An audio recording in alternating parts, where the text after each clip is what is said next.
से हैं, जैसे हम कहीं भी पैर रखे पृथ्वी नहीं होगा, हम कहीं भी हो, हम प्रभु नहीं हैं। पर यह बात आप पहले मान लीजिए, मानने से सवाल हल हो जाएगा। मान लीजिए आप सिर्फ प्रभु के हैं, प्रभु आपके हैं, कोई आपका शरीर संबंधी नहीं है, ऐसा मानने से बहुत बड़ी बात बन जाएगी। और यह मानने के लिए आपको बल चाहिए, और वो बल मिलेगा नाम जप से। नाम जप जो कर रहे हैं, निश्चित उनको प्रभु की प्राप्ति हो जाएगी। शिवम प्रकाश जी अपने मित्र से कह रहे हैं कि कलिकाल में नाम जप से बढ़कर कोई भी साधना नहीं है, तुम्हें आज ही शुरू कर देना चाहिए नाम जप का अनुष्ठान। लेकिन भजन की नींव नियम में है, संयम में है। बिना नियम संयम के भजन सफल नहीं हो पाता। जब हम नाम जप का नियम ले तो हम सदाचार से भी रहे, संयम से रहे। पीछे चर्चाएं हुई है, सदाचार का स्वरूप है शास्त्र विरुद्ध आचरण न करना। और भजन में इतनी प्रियता होनी चाहिए कि पास में कोई बड़े बड़े ढोल बजा रहा हो, नक्कारे बजा रहा हो, तो तुम्हारा नाम नहीं छूटना चाहिए।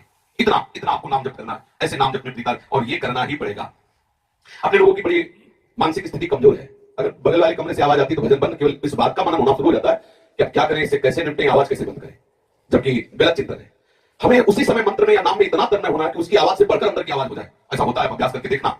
अगर साउंड बहुत जोर से बजा तो उससे जोर से ज्यादा मंत्र अंदर ही चलेगा। किस तरह केवल मंत्र ही सुनेगी, वो बाहर का हो हल्ला सुनाई नहीं देगा। पर ये होगा अभ्यास से। ऐसा करना चाहिए। हमने अच्छे अच्छे संत महापुरुषों को देखा है कि जहां अधिक शोरगुल वहां घंटा घंटे बैठते हैं, बहुत शोरगुल बाजार लगी हुई बैठ गए, अपनी चित्त वृत्ति को भगवलाकार कर। बहुत बढ़िया अभ्यास है। अगर आसपास आपके कमरे के आसपास आवाज आ रही है तो भगवान कहीं जाने के लिए नहीं, वही घर में सुविधा कर दी। लड़ाई मत करो, द्वेष मत करो, वो मत के अगर एकांत मिलता तो भजन बढ़िया होता। आप वही भजन का अभ्यास करो। श्री ओम प्रकाश जी कह रहे हैं कि आपका नाम जब इस हालत में होना चाहिए कि पास में बड़े बड़े ढोल नक्कारे बज रहे हो तो भी नाम जब आपका छूटे ना। मानसिक जप में प्रवेश होने पर फिर ये सब बातें खत्म हो जाती है। जैसे मानसिक जप होगा ना, भोजन पाते समय, बहुत बैंड बजते समय, बहुत ये सब जितना संसार का बहिर्मुख कार्य सब होता है, तो भी मानसिक जप में कोई अंतर नहीं आता। जिसका मानसिक जप अजबाजा शुरू हो जाता है, पक्का समझ लो। किसी भी स्थिति में नहीं, किसी भी स्थिति में नहीं, वो किसी भी स्थिति में नहीं, ये बिल्कुल अंदर की बात है। आप जप में प्रधानता कीजिए। धीरे धीरे जब मन नाम को पकड़ लेगा, छोड़ेगा नहीं। जितना प्रतिकूलता होगी उतना ही वो नृत्य करेगा आपके हृदय में। ये तभी तो आनंद आता है। एक साधु महात्मा बड़ी से बड़ी प्रतिकूलता में उन्मत्त रहते हैं, उसमें वही नाम की कुमारी, नाम का नशा, नाम का आनंद होता है। जो निष्काम निस्वार्थ होकर नाम जप करता है तो बहुत जल्दी उसे अनुभव होने लगता है कि नाम में कितनी पावर शक्ति, कितनी ऊर्जा शक्ति, कितनी भागवतिक शक्ति है। नए साधक को जरूर माला रखनी चाहिए, मानसिक के चक्कर में नहीं पड़ना चाहिए। जैसे अंधे आदमी के पास लाठी होगी तो यात्रा पूरी हो जाएगी, नहीं कहीं गिर जाएगा। ऐसे नया साधक अंधा है, अभी ज्ञान चक्षु नहीं प्रकट हुई, तो उसे माला रूपी लाठी रखनी चाहिए। माला रूपी लाठी से वो अपनी परमार्थ की यात्रा पूरी करता है। माला है बहुत से लाभ होता है, बहुत लाभ होता है। माला है, मन नहीं कर रहा फिर भी आधा तो चलने पर माला चल रहा है, तो नाम का जब जो है माला से बहुत प्रारंभिक दशा, पर एक दशा ऐसी आती है जहां माला बोझा लगता है। माला घुमाना, माला गिनना, माला का चिंतन करना, सब सामने तुम बैठ जाओ, बोले आप चल रहा है, वो जब तक स्थिति ना आवे तब तक माला की बहुत आवश्यकता है।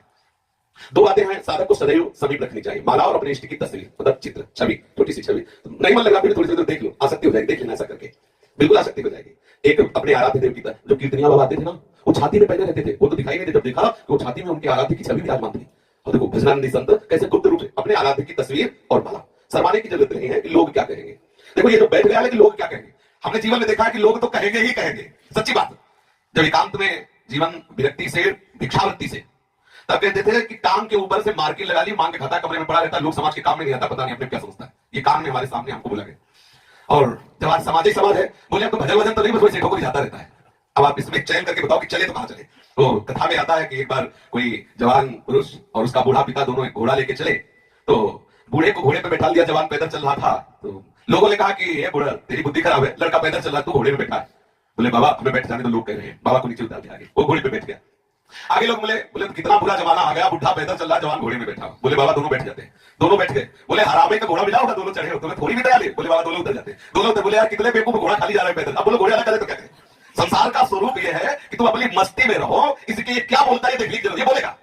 आप दिगंबर हो जाओ तो बोलेगा, आप बागंबर से रहो तो बोलेगा, आप जैसे हमें बोलेगा, इसका काम बोलना है। आप अपनी धुन में मस्त रहिए, पीछे मत देखिए कि लोग कहेंगे देखो बड़ा भगत बनता है, कंठी बांध ली, माला लिए रहता है, और कितना छल कपट करता है, माला चलाता है। बोल ले तुम, आप अपने मार्ग, यदि वास्तविक छल कपट है तो भी नाम भगवान आपको निर्विकार कर देंगे। बिल्कुल संसार बहुत विचित्र है, ये कुछ ना कहे ऐसा हो नहीं सकता। और इसके चक्कर में पड़ोगे तो भजन होने वाला नहीं, पक्का नहीं होने वाला। रुला के ही आगे बढ़ाता है, किसी को भी रोना ही पड़ा है। अगर संसार का आश्रय लोगे तो रोना ही पड़ेगा। ठाकुर जी के मार्ग में चलने के लिए मैं ला देती हूँ लोग क्या कहेंगे, ऐसा मैंने देखना।